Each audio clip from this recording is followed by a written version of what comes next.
کیا آپ جانتے ہیں کہ ٹیلی گرام ایک ایسی ایپ ہے جس کا اخلاقیات سے دور دور تک بھی لینا دینا نہیں، نہ ہی اس کے مالکان قانون نافذ کرنے والے اداروں کو کرائم سے ریلیٹڈ معلومات دینے پہ یقین رکھتے ہیں۔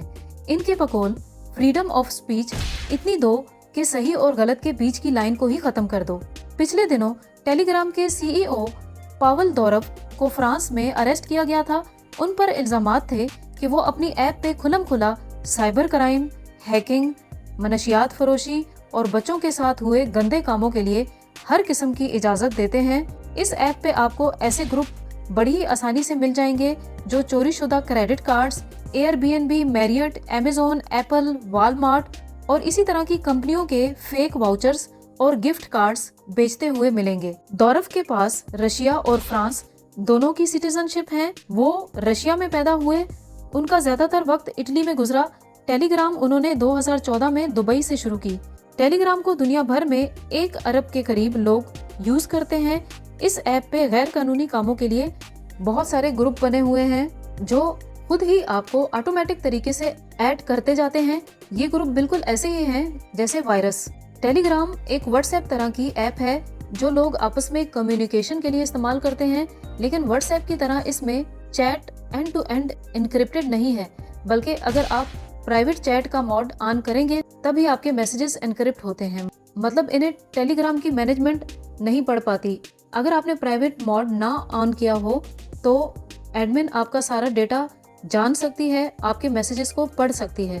ارب پتی پاول دورف کو اس شرط پہ رہائی دی گئی کہ وہ 50 لاکھ یورو جمع کروائیں گے، فرانس سے باہر نہیں جائیں گے اور ہفتے میں 2 دفعہ پولیس اسٹیشن میں اپنی حاضری لگوائیں گے۔ پاول کے اریسٹ کے پیچھے یہی وجہ تھی کہ وہ اپنی ایپ کو مانیٹر کرنے اور سیکیورٹی ایجنسیز کے ساتھ تعاون کرنے کے لیے راضی نہیں ہو رہے تھے، کیونکہ وہ اسے بھی فریڈم آف سپیچ کے کھاتے میں ہی ڈال رہے تھے۔ بچوں کی گندی اور ریپ والی ویڈیوز، چوری اور ہیکنگ کا ڈیٹا، اسلحہ اور منشیات کی کھلے عام فروخت کیسے فریڈم آف سپیچ ہو سکتی ہے، یہ تو ہضم کرنا بھی مشکل ہے۔ آپ اس بارے میں کیا سوچتے ہو کمنٹس میں ضرور بتاؤ۔ اس ایپ میں ایک گروپ میں 2 لاکھ تک لوگ بھی ایک وقت میں بات چیت کر سکتے ہیں، جبکہ واٹس ایپ میں ایک گروپ میں ایک وقت میں 1000 لوگ ہی ہو سکتے ہیں۔ ٹیلی گرام ایکسپرٹس کی رائے کے مطابق ان اتنے بڑے گروپس کا سب سے بڑا نقصان یہ ہے کہ ان کے ذریعے غلط اور فیک انفارمیشن بہت تیزی سے پھیلتی ہے۔ یہ ایپ دہشت گرد آرگنائزیشنز کی فیورٹ ہے۔ 2014 میں دورف نے رشیا چھوڑ دیا تھا صرف اس وجہ سے کہ رشین گورنمنٹ نے کچھ انفارمیشن مانگ لی تھی جس پہ دورف راضی نہیں تھے۔ رشیا نے اس ایپ پہ اس ٹائم پہ بین لگا دیا تھا، لیکن 2021 میں رشیا یوکرین جنگ کے موقع پر رشیا نے یہ بین ٹیلی گرام سے ہٹا دیا۔ اس دن کے بعد سے دورف رشیا نہیں گئے۔ ایلون مسک نے بھی دورف کے حق میں ایک ہیش ٹیگ فری پاول کے نام سے استعمال کیا۔ ان کا کہنا تھا کہ ایپ کا اونر اس ایپ میں ہونے والی ایکٹیویٹیز کا ذمہ دار نہیں ہو سکتا۔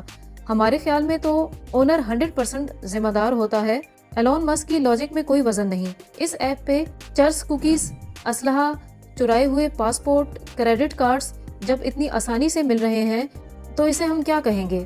اسی لیے دورف کی رہائی کے لیے فری دورف کے ٹرینڈز کرمنلز نے انگلش اور رشین دونوں زبانوں میں چلائے۔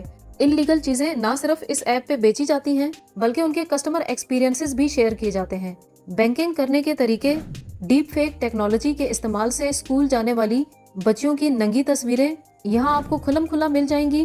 اور ریسنٹلی ایک ایسی کمپنی جس نے اسپین اور ساؤتھ افریقہ کی اسکول کی بچیوں کی ننگی تصویریں ٹیلی گرام پہ اسپریڈ کی تھی، وہ کمپنی بھی آپ کو یہاں پہ کام کرتی ہوئی مل جائے گی۔